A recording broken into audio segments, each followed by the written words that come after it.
in a row, which is just a remarkable run. He started this run on November 1st, 2024, and in that time, over the 127 games, 32.5 points per game, which is just amazing. And since he's come back from injury, the Thunder have won 7 in a row. They're 52-15. Now, it is important to point out, no Tatum last night, no Derek White last night, no Jalen Williams last night, no Isaiah Hartenstein last night. So you had 4 starting guys from the last 2 champs not playing, which unfortunately has become par for the course a lot of times in the NBA, where you have these big matchups and guys don't play. But this was back and forth late. The Thunder win the game after Jaylen Brown tied it at 102 on a putback attempt by Chet Holmgren. He gets fouled. He goes to the line for 2 shots. And, of course, then the Thunder win the game. But the storyline now coming out of it is on a night where Jaylen Brown takes 14 free throws, he calls out the NBA on the idea of foul baiting. I don't foul bait. I'm not looking to, flop or anything like that. But it's almost like you got to. It's almost like there's a couple of plays in the fourth quarter where I feel like I drove strong, went up strong, and I didn't get the benefit of the doubt. But maybe if I would have flopped, maybe I would have been able to sell that call, and those decide games.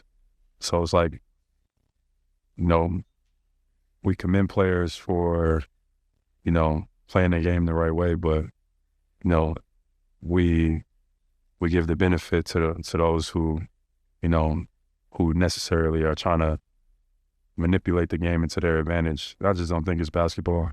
Like, let's just play basketball. All the foul baiting, I think it's whatever for me. Does he have a point? Hell no. Hell is Jaylen Brown talking about? It feels like Jaylen Brown's still salty at the refs for what happened against the San Antonio Spurs a couple of nights ago when he got teed up by Tyler Ford and then Meta threw him out the game.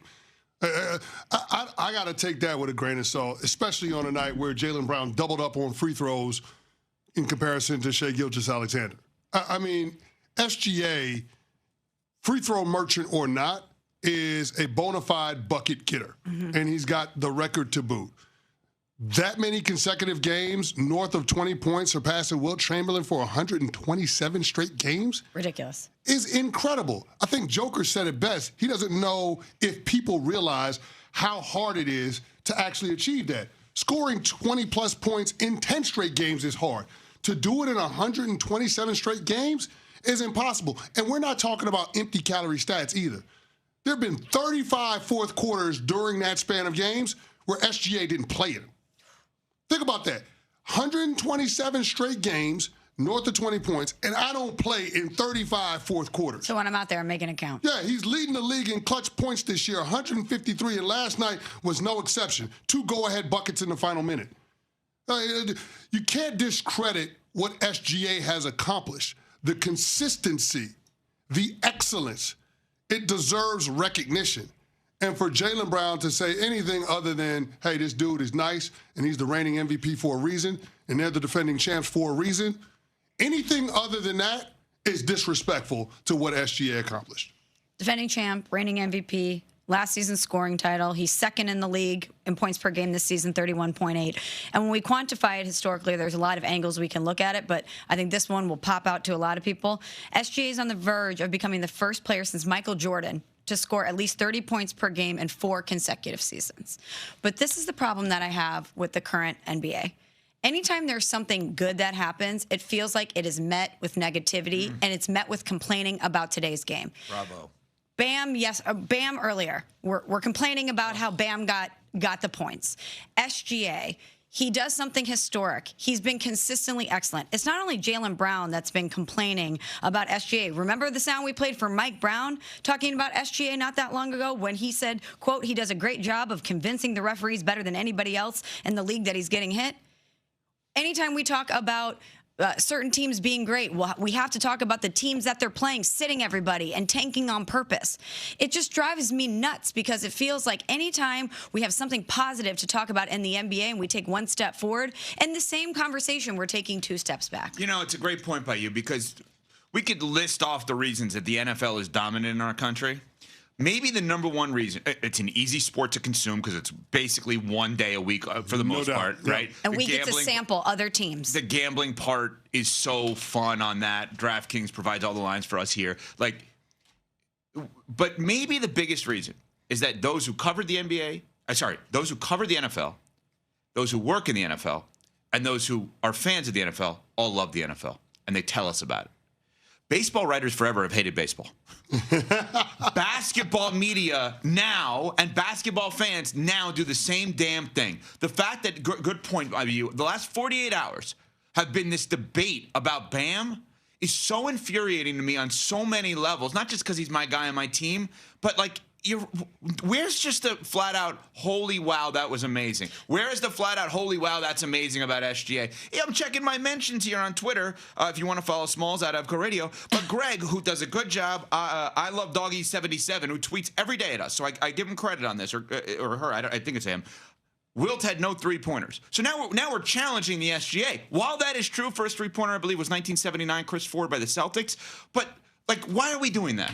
Sure, the records are different for SGA. 127 straight games with 20-plus, and he was able to hit threes. Wilt was not. Well, Wilt also didn't play against guys that were anywhere near his size, right? So we're trying to find what? Nothing. Go He's ahead. 7'1". But the point is, Smalls is right. We're trying to find all of these negatives instead of just saying, "Wow, that's awesome." This guy has kind of come out of nowhere. I know he was a lottery pick, but he's kind of come out of nowhere to be the best player arguably in the sport, to be an MVP, to potentially be back-to-back MVPs, to potentially be back-to-back champions. And we have to find negatives? Yeah, well, here's the thing. I get critiquing Bam Adebayo's 83 points because there are those that are fierce defenders of Kobe's legacy, Lakers fans in particular. Basketball fans, where you want to do the compare and contrast. I don't know why Jaylen Brown is coming out and being critical of what SGA accomplished last night. It doesn't make any sense. Is Jaylen Brown this huge Wilt Chamberlain fan? Are the people out here caping for Wilt Chamberlain still around to say, hey, this NBA is so much easier, so much softer than yesterday? I don't understand why Jaylen Brown is doing this thing where he wants to be critical of somebody's style of play when it has proven to be effective at a championship level. The only thing that I can think of is that Jaylen Brown has an axe to grind with NBA officials and how the game is being called because of what he's experienced in recent days. That's the only thing that makes sense to me.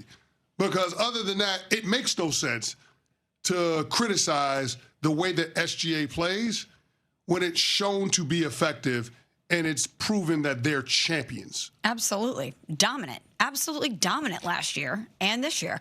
But we know how this works with players and coaches. They say things in the media because then everybody talks about it and they know that officials will be hyper aware of things. Is this him trying to make the case for him to be the MVP over SGA? Maybe. Is that what's going on? Like how LeBron will say certain things about the GOAT? Yeah. In that way? Maybe. Because I'm just trying to make sense of it because nothing makes sense. This is one of those times where you just have to acknowledge on that night, appreciate the greatness that you're competing against, which is SGA. But if you're also in that conversation for greatness, especially in the immediacy of the moment, to call out what you think is maybe nefarious from someone who's your direct competition publicly, that is self-serving. That does have people start that conversation. But you said fans and media hate the NBA and they will complain about things.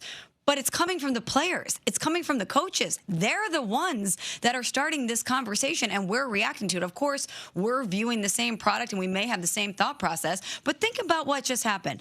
We just watched something historic last night from SGA. And we said, yay, that was great. And we spent 90% of the conversation talking about what Jaylen Brown had to say. They're starting this conversation. Yeah, I'm not all of it. All of it is true, and it's for somebody that loves the NBA like I do. It's very frustrating. It is very, very, very frustrating. And as somebody who's getting into the NBA more, who doesn't have a team that I cheer for all the time, who hasn't had this my entire life, it's tough sometimes to get into it. It's tough sometimes to really, really dive in and make it as much of appointment viewing as other sports. It really is. It's a shame. Any way you cut it. Shea got it done. 127 straight games, 20-plus points. Cam Pratt, our producer, provides a note. This is an amazing note. OKC's record during this streak is 103-24. 103 and 24. So the scoring leads to winning, which is the most important part of that with Oklahoma City. Coming up, number 1 overall in Minnesota. We will explain after CC has this from Granger. As you know, managing maintenance, repair, and operations is never easy. But for the ones